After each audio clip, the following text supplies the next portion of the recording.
patrol on horseback. Instead of in a car, instead of on a bike, motorcycle, we do it on horseback. The gentleman stopped us and told us that there's two parties fighting over here. We came to check it out. Seems like they were both already gone. We have a patrol officer here with us. He didn't find anything either, so. So we still enforce, we still interact with the public, but we do it in a unique way. You know, we're interacting with people on a normal day-to-day basis versus getting called to emergencies or really bad times in people's lives. So we're able to talk to kiddos, talk to adults, really talk to anyone out in the public, anywhere all over the city, and really make a fun interaction with them. Connections are key to the success of this unit, and this starts with these equine officers. They are the stars of the show, and like each human officer, has their own story and personality. They're such sweethearts. Maverick especially, he just loves kids, he loves all people. Sometimes he's a little too friendly where we kind of have to pull him back. You can't kiss everybody, you need to, you know, right now he's actually nibbling on my hand behind me. So this is Max. He's a pretty big guy. He's 16 two hands, but he was a racehorse early on in his life, and then became a ranch horse after that, and then became a police officer.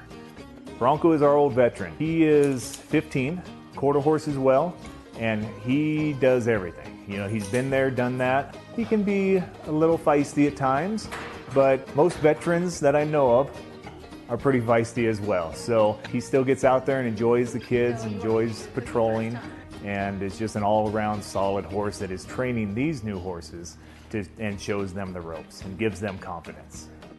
And even though they see the world through different eyes, these human and equine officers are partners in the truest sense of the word. And that connection keeps everyone safe while out on patrol. The relationship we have with these horses is pretty fun and pretty special. We each are sort of assigned a equine partner that we work with on a daily basis. Currently I'm assigned to Maverick, or he's assigned to me, however you want to look at it. But we definitely get to know, you know, each individual horse. It's really just about learning to trust each other. Get that itch, buddy. Let's turn around. Good boy. After a period of time, you kind of feed off of each other. If he's nervous, I realize it. If I'm nervous, he realizes it. If he sees something going on, he usually sees it before I do. Horses have very keen sense of hearing, sight, all that stuff, smell, and if they see some movement or disturbance, they key on that almost immediately, and then that draws our attention over there. So he takes care of me, like I said, and I take care of him. The unit is unique in another sense as they patrol all across the city.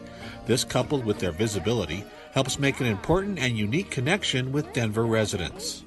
Everybody loves the horse. And so we are kind of that liaison between the public and the police department. Good boy. We have such a great opportunity to interact with everyone across our entire Denver community.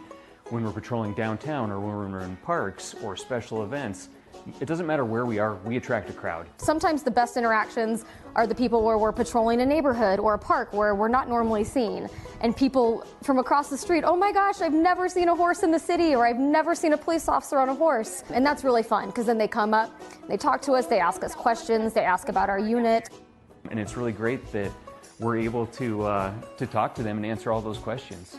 Hey, sweetheart. Oh my goodness, you are so pretty. Thank you. You know, it just gives people a way to interact with us and realize that, you know, we're just people too, and we love the animals and we love talking to them about the animals, and, you know, we just really want to foster that relationship with the community and let them know that when they see us, come up and talk to us and come up and meet the horses. Just walk up to us so you don't potentially scare the horses. The horses love attention, especially Maverick and Maximus. These two horses, they love people, they love attention, they love getting pet right here on the shoulder. That's their favorite thing right there. They love the attention. As you can see right here, he's not shying away from the camera. Just come up to us, say hi, we want to talk to you. So don't miss out on your opportunity to look a police horse in the mouth, and make sure you say hey when you see them out on patrol. For more stories, check out Denver's YouTube page or tune in to denver8.tv.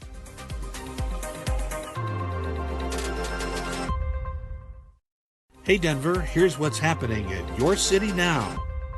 In the wake of the COVID-19 pandemic, a rise in crime rates has become a great concern across Colorado and throughout the nation. And our community is our biggest ability to address this. Working with our community is critical if we want to reduce crime and have a safe Denver. Now, oftentimes we make assumptions that we know what drives crime. Oftentimes people will talk about the economy. Well, we have to challenge those assumptions, because if you look at the crime in Denver or the crime in Colorado during the Great Recession, 2008 through 2012, we actually did not see an increase in crime. So we really need to look at what is occurring. Many of the experts will not talk about poverty in and of itself being a causal factor, but they point to trauma. People that are exposed to trauma as being part of a cycle that continues to perpetuate violence. So you have to be flexible in your approaches to both the hotspot policing as well as treating individuals as individuals, and how you can best connect them to the assistance that can help them on that individual level. Particularly when you're talking about human beings, you have to be flexible and make sure that you're examining the evidence, examining the data, and having that flexibility to adjust in order to help our community. We'll also continue to work with our city partners, DOTI, DIDO, the Denver Department of Public Health and Environment, our HRCP, the fire department. There's so many different agencies that are helping us to address the violence that we're seeing that's concentrated into a few hotspots. Through coordinated efforts, the ability to effectively reduce the rising crime rates is possible. Incarcerating somebody for drug use may solve the problem for a matter of hours. It does not solve the problem indefinitely. And so connecting people to services that they may need and connecting them for as long as we possibly can until they're able to get back on their feet or actually get into recovery is really the goal. And that's what's going to prevent future problems for a lot of folks. So more often that we're able to divert from a direct police response or add to a police response a mental and behavioral health response, the better.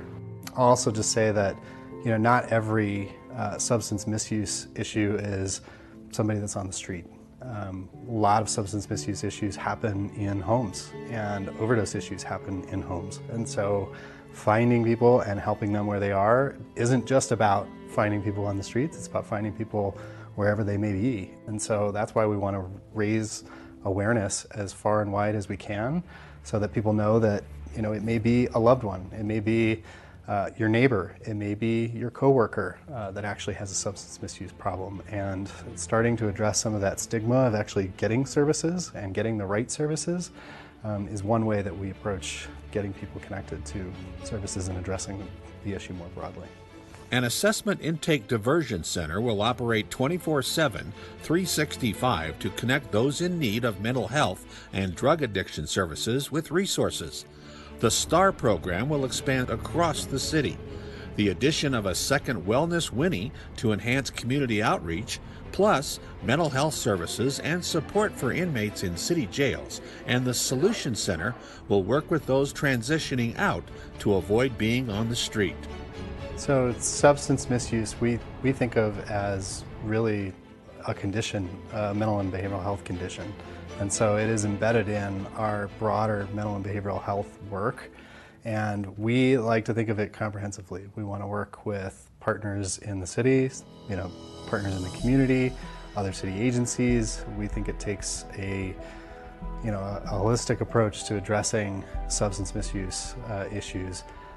We want to meet people where they are. We want to provide services if they're ready for services. We want to provide supports if that's what's needed, whether that's treatment if they're ready for treatment, or connection to service providers if they're needing other service providers, or even social services, things like food stamps or providing WIC vouchers or providing connection to homeless supports or housing supports.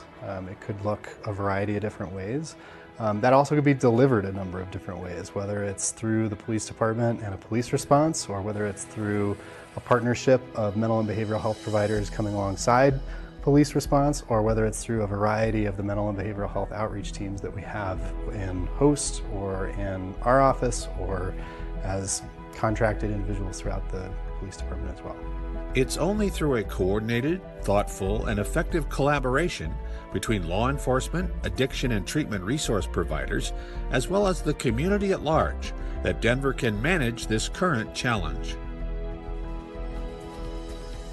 For more stories, check out Denver's YouTube page or tune in to denver8.tv.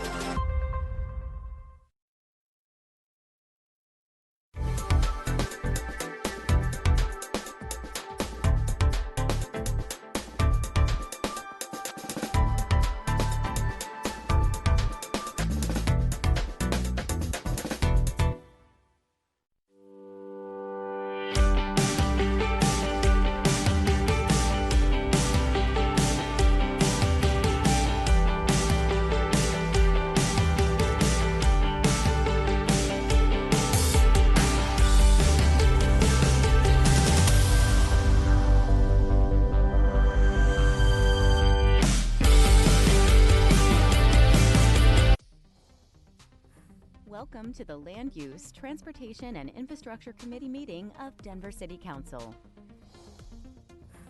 Full coverage of this session of the Land Use, Transportation, and Infrastructure Committee begins now.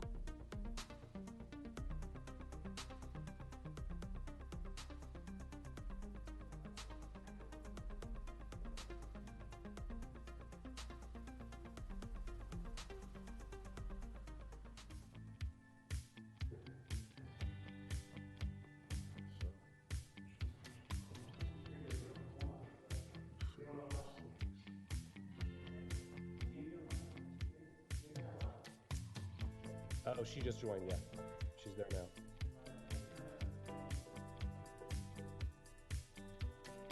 Hello.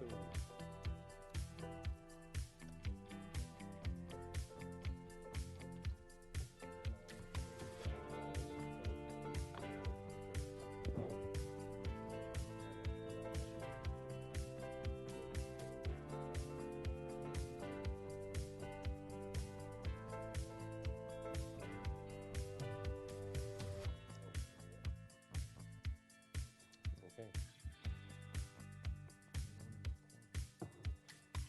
We are ready when you are, sir. Trying to pull up Denver Gov.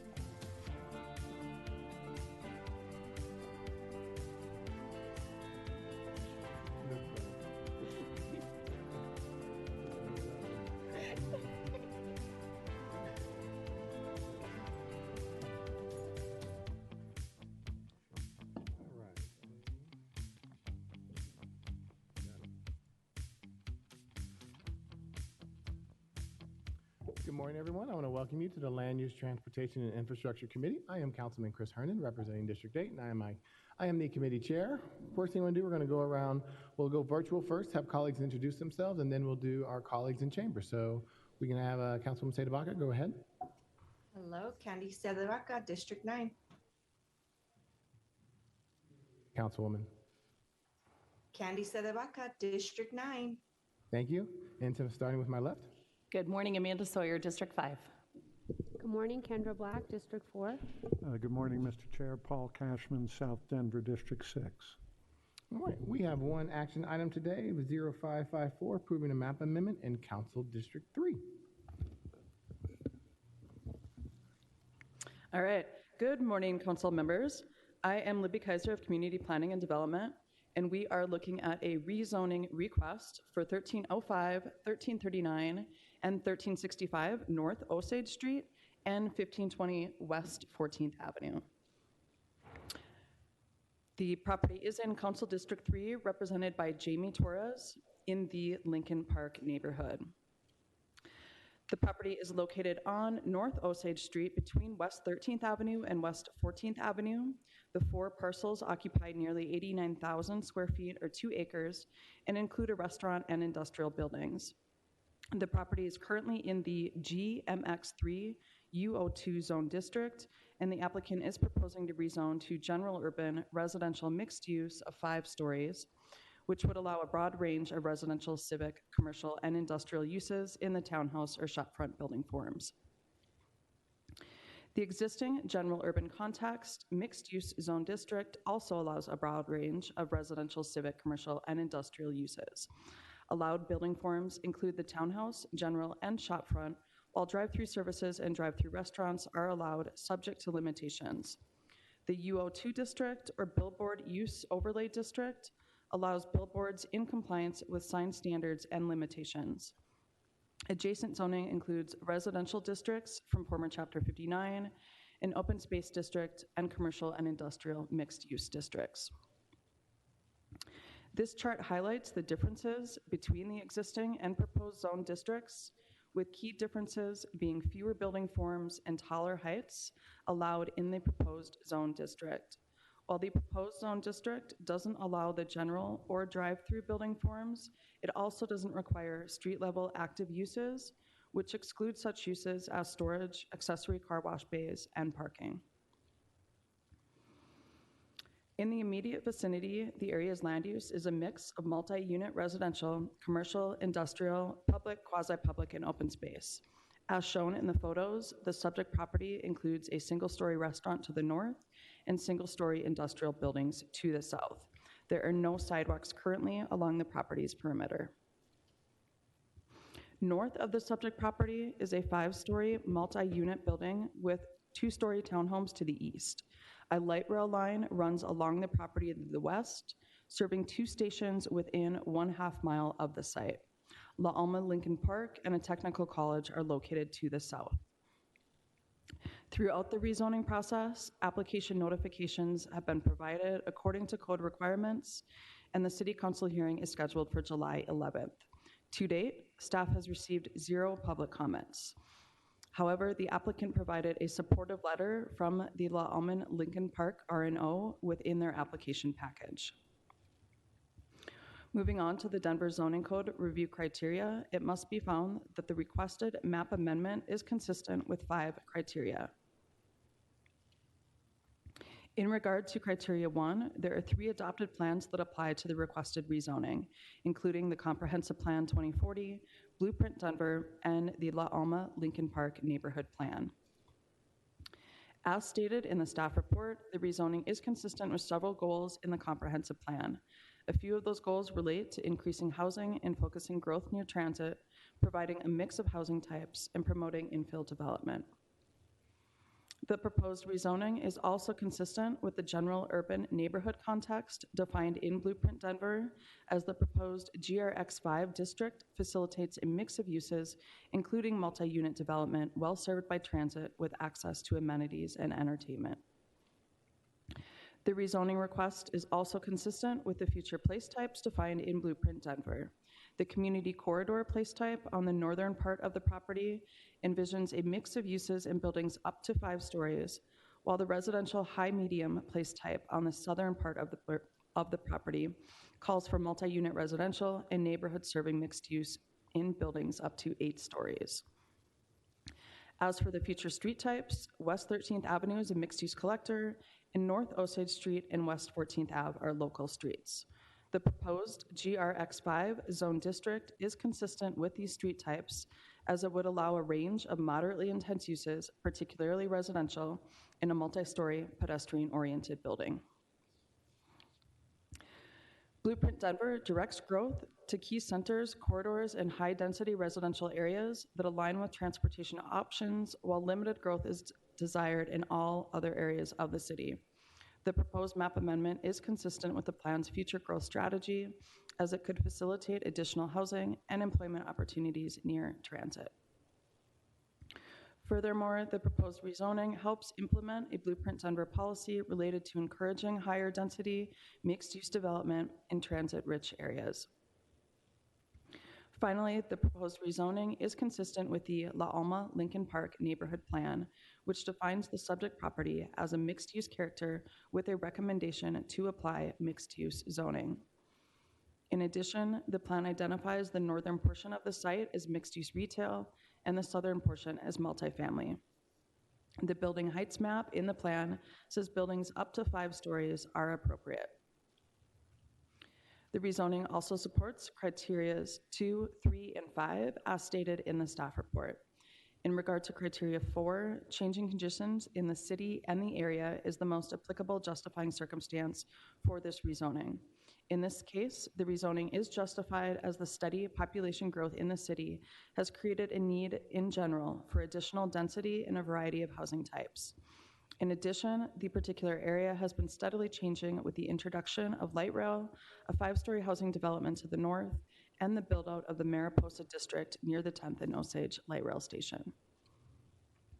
Based on the criteria for review in the Denver Zoning Code, staff recommends that LUDI move this application for consideration by the full City Council. All right. Oops. Thank you, Libby. Questions or comments from members of council in chambers or online? Seeing none, is there a motion to move 554 to the full council? Moved by Councilman Cashman, seconded by Councilwoman Black. Any objections from voting members in chambers or online? Seeing none, 554 moves to the full council. Thank you, Libby. Well, colleagues, that was it. 2 items on consent. If we have any issues, let myself or Zach know. Seeing no other business before this committee, this may be the fastest LUDI ever. We are adjourned.